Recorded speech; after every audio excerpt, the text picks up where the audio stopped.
menit kami persilakan. Baik, terima kasih banyak Pak Yai. Bismillahirrahmanirrahim. Assalamualaikum warahmatullahi wabarakatuh. Alhamdulillahirabbil alamin. Allahumma shalli ala Muhammad wa ala ali Muhammad. Bapak Ibu sekalian, saya 10 menit aja karena ada acara di rumah, banyak tamu, ada 150 orang. Jadi kita mesti kabur habis ini.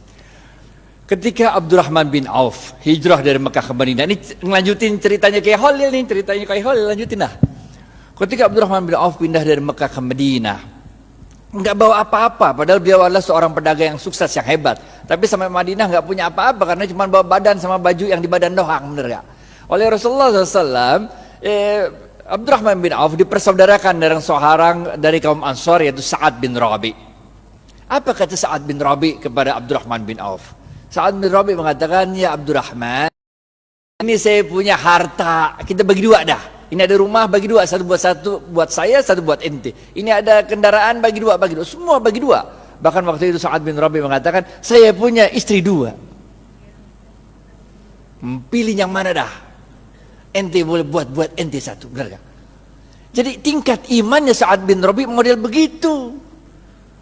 Dan tingkat imannya Abdurrahman bin Auf bukan kayak kita. Kalau kita dibilang begitu, kita bilang apa tuh? Alhamdulillah wa syukurillah, ente emang baik banget Sa'ad, benar gak?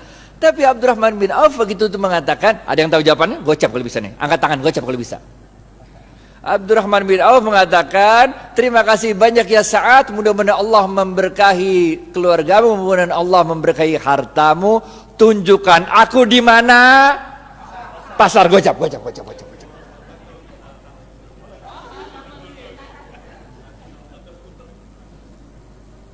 Tunjukkan aku di mana pasar, men. Bener gak? Harta mah insya Allah der, Allah yang ngatur rezeki. Yang penting lu usaha, bener gak? Yang penting usaha. Udah, tunjukin pasar sama Saat, jalan berdua ada tuh. Ngelengkapin kisahnya Kiai Fikri Bareno juga nih. Jalan. Saat nanya, si Abdurrahman bin Auf nanya sama Saat, ini pasarnya siapa ini At katanya? Orang Yahudi katanya. Di depan pasarnya ada tanah kosong. Ditanya lagi, At, ini tanah kosong punya siapa At katanya? Punya aneh kata Saat. Udah At, kita jadiin pasar katanya. Bagaimana caranya? Udah tenang dah. Orang kalau jualan di pasarnya Yahudi itu suruh nyewa lapak. Lapak tuh sewa, bener gak? Sedangkan Abdurrahman bin Auf itu tanahnya Sa'ad bin Rabi dipatok-patok, dijadiin itu lapak-lapak, kan nyewa. Kaum muslimin silakan jualan aja di sini. Kalau untung bagi hasil. Ngerti gak? Lah itu kaum muhajirin yang pindah kan nggak punya harta yang dibawa, bener gak? Jadi kalau suruh bayar sewa kagak sanggup, bener gak? Jualan aja dulu, benar gak? Kalau untung bagi hasil nih. Itu sebabnya ekonomi Madinah mulai tumbuh.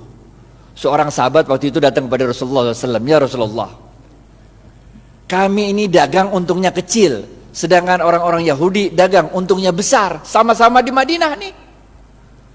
Nabi kaget, kok bisa begitu? Barangnya sama katanya. Kok bisa orang Yahudi untungnya gede, kalian untungnya kecil?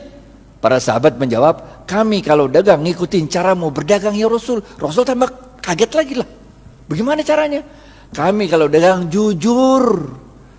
Kalau orang mau beli 1 kilo, saya nggak ngurangin timbangan, tetap 1 kilo. Kalau mau beli 1 meter, tetap 1 meter, nggak ngurangin ukuran. Sedangkan orang Yahudi kalau dagang curang, ngurangin timbangan, ngurangin ukuran. Makanya labanya untungnya gede, sedangkan kami untungnya kecil. Udah jujur belum tuh? Udah jujur kan? Apa kata Rasul? Cara kalian berdagang salah. Maukah aku beritahu bagaimana cara berdagang yang benar? Rasulullah SAW mengatakan, kalau ada orang mau beli, ente jangan kurangin, ente lebihin. Ngerti gak? Zaman saya kecil tuh, kalau orang jual kacang tuh, habis di sendok 2 biji, ditambahin dikit, biar anget. Ngerti gak? Kalau jual duku tuh, habis ditimbang, tambahin dikit, biar anget. Bener gak? Jual daging, potong tuh, habis itu tambahin dikit, biar anget. Tahu gak? Apa yang kejadian? Orang-orang yang biasa belanja di pasar Madinah, orang Yahudi, sekarang pindah ke tempatnya orang Muslim. Karena pertama, orang ngomong dari mulut ke mulut. Kalau belanja di pasarnya orang Islam aja enak, 1 kilonya berat. Kalau tempat orang Yahudi 1 kilo. Enakan pasar orang Islam kalau 1 kilonya Banyak kalau tempat orang Yahudi 1 kilonya dikit. Ini rahasia yang pertama.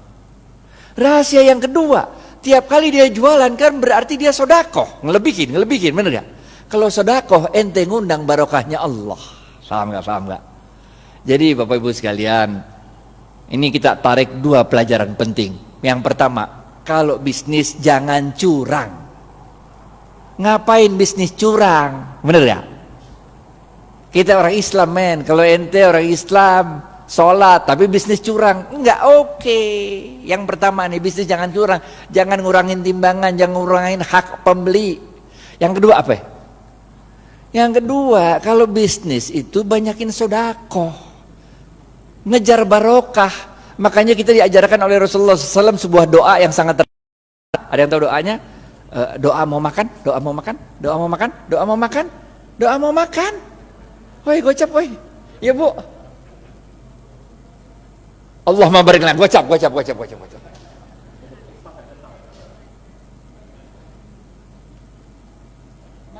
kita diajarkan oleh Rasulullah SAW, Allahumma barik lana fima rozaqtana wa qina azabannar. Wahai Allah, berkahilah seluruh rezeki yang Engkau berikan pada kami dan jauhkan kami dari siksa api neraka. Ini doanya begini nih. Paham gak? Jadi kalau bisnis mau sukses, pertama ente kudu jujur. Tapi jujur aja kagak cukup. Kita juga harus cerdas, harus fatonah, harus tableh, benar ya? Ente jujur tapi bego, ya udah ente selamat dunia tapi ente senep. Ente harus jujur, das, dan jangan lupa apa? Cari barokahnya Allah. Karena Rasulullah SAW mengatakan dalam sebuah hadis, bapak-bapak nggak ada yang nunjuk nih, gocap. Khairun nas anfa'uhum, gocap. Ini dari Ustadz nih, halal thayyibah nih.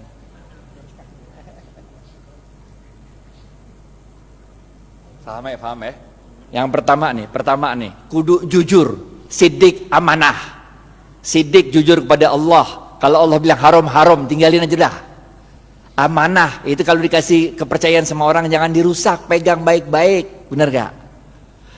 Selain jujur kita juga harus cerdas dalam membaca situasi, fatonah, cerdas dalam menyampaikan sesuatu, tabligh. Kagak cukup yang ini doa. Yang ketiga, benar gak? Jujur, cerdas. Yang ketiga, cari barokahnya Allah. Khairun nas anfa'uhum linnas. Sebaik-baik manusia adalah yang paling banyak memberi manfaat bagi manusia lain. Ngapain kaya sendirian, gak asik walaupun halal. Ngerti gak?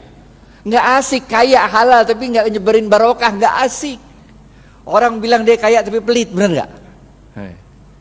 Yang keempat, terakhir nih, habis nih. Oke, yang terakhir, keempat.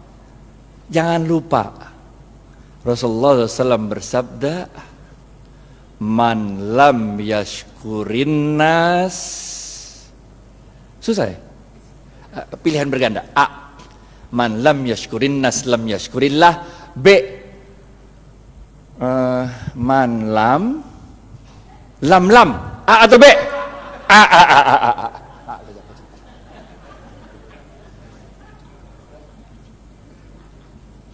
Ingat Bapak Ibu sekalian, kita ini bukan Rasul, bukan Nabi. Kalau Rasul sama Nabi ada masalah, doa dikit, Allah kirim pertolongan pakai malaikat. Ya kan? Nabi Musa, depan laut, belakang Fir'aun. Masalah kan? Doa dikit, laut merah kebuka, jalan baik-baik dah. Bener gak? Fir'aun ngikut dari belakang, doa lagi dikit, ketutup laut merah, mati Fir'aun. Bener gak? Nabi Ibrahim dibakar hidup-hidup sama Namrud. Doa dikit, berasa dingin tuh api, bener gak? Nabi. Lah kita ini manusia, Pak. Coba aja ibu pulang ntar, coba bakar tangan kalau nggak gosong, bener gak? Caranya Allah nolongin kita dengan menggerakkan makhluk-makhluknya untuk nolong kita. Itu sebabnya man lam yashkurin nas lam yashkurillah. Siapa-siapa yang tidak dapat berterima kasih pada manusia, pada hakikatnya dia tidak bersyukur kepada Allah. Nih nomor 4. Ente sukses bisnis, ente jangan merasa sukses itu karena diri ente. Tapi karena Allah menggerakkan makhluk-makhluknya supaya kita sukses. Emang bisa hidup sendirian? Emang saya bisa nyampe Al-Azhar kalau kagak ada supir yang nganterin kemari? Emang supirnya bisa nyampe sini kalau di rumahnya nggak ada istrinya yang nyetrikain pakaian? Emang mobil bisa jalan sendiri kalau nggak ada yang jual bensin? Bener gak? Man lam yashkurin nas lam yashkurillah. Kesimpulan, habis waktunya nih. Yang pertama, oke? Jangan lupa jujur. Jujur penting. Ada 2 jenis jujur. Kepada Allah namanya siddiq, kepada manusia namanya amanah. 2, cerdas. Ada 2 jenis cerdas. Yang pertama fatonah, faham memahami situasi. Yang kedua tabligh, pandai untuk meyakinkan orang lain. Yang ketiga apa? Khairun nas anfa'uhum linnas. Bisnis itu jangan cuma mau cari untung, tapi bisnis itu harus memberikan manfaat banyak-banyaknya orang. Bener gak? Yang keempat, jangan kita yang merasa bangga kesuksesan bisnis itu karena kita doang. Kita harus terima kasih sama orang-orang lain. Karena man lam yashkurin nas lam yashkurillah. Siapa-siapa yang tidak dapat berterima kasih pada manusia, pada hakikatnya dia tidak dapat bersyukur kepada Allah. Maka dalam tempo yang singkat, dominasi ekonomi Yahudi di kota Madinah dapat dipatahkan oleh kaum muslimin. Bagaimana dengan kita di Indonesia? Nanti kita serahkan ke Khalil Ridwan untuk yang membahas. Pokoknya nggak usah nunggu kita sempurna dah.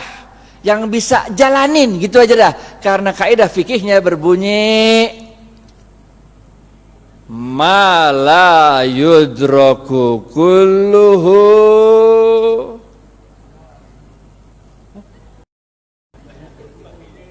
gocap.